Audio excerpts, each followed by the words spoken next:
Praise the lord. దేవుని నామమునకు మహిమ కలుగునుగాక.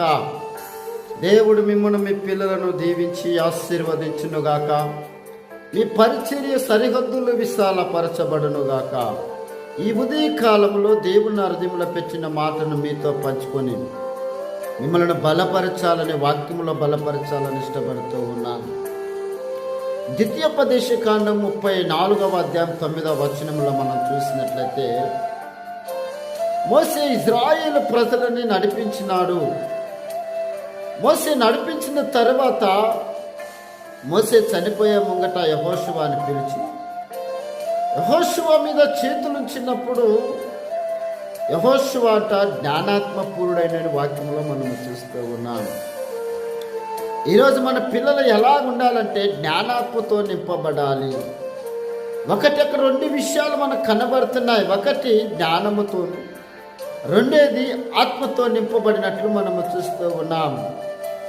ఈరోజు మన పిల్లల జీవితంలో, ప్రతి ఒక్క దేవుని సేవకుని జీవితంలో ఈ విధముగా మనం ఉండాలి. ఎప్పుడైతే మోషే తన మీద చేతులుంచిందో ఆయనకి జ్ఞానాత్మ కలిగినట్లు మనం చూస్తూ ఉన్నాం. అదేవిధంగా అపోస్తల కార్యం 19వ అధ్యాయం 6వ వచనంలో చూసినట్లయితే, పౌలు వారి మీద చేతులుంచినప్పుడంట వారు పరిశుద్ధాత్మతోనూ నింపబడ్డారు.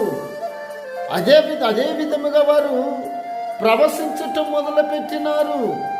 అంతేకాదండి, వారి భాషలో కూడా మాట్లాడినట్లు మనం చూస్తూ ఉన్నాం. అంటే గొప్ప గొప్ప దైవజనులు చేతులుంచినప్పుడు దేవుని యొక్క అభిషేకం వారి మీదకి దిగి వచ్చినప్పుడు తర్వాత జనరేషన్కి వారి ఆశీర్వాదకరంగా మార్చబడతారు.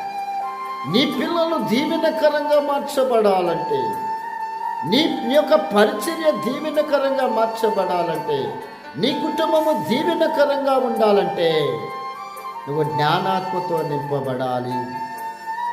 జ్ఞానాత్మతో నువ్వు నింపబడినప్పుడు, ఈ వాక్యంలో మనం చూసినట్లయితే, ఎప్పుడైతే ఆయన జ్ఞానాత్మతో నింపబడ్డారో ఇజ్రాయేలు ప్రజలందరూ కూడా యెహోషువ మాట విన్నారని వాక్యంలో సెలవిస్తూ ఉన్నారు.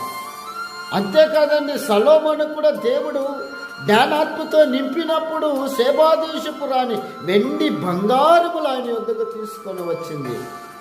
ఆయన ఆశించలేదు. ఆయన వెండి దగ్గరికి పోలేదు, బంగారు దగ్గరికి పోలేదు.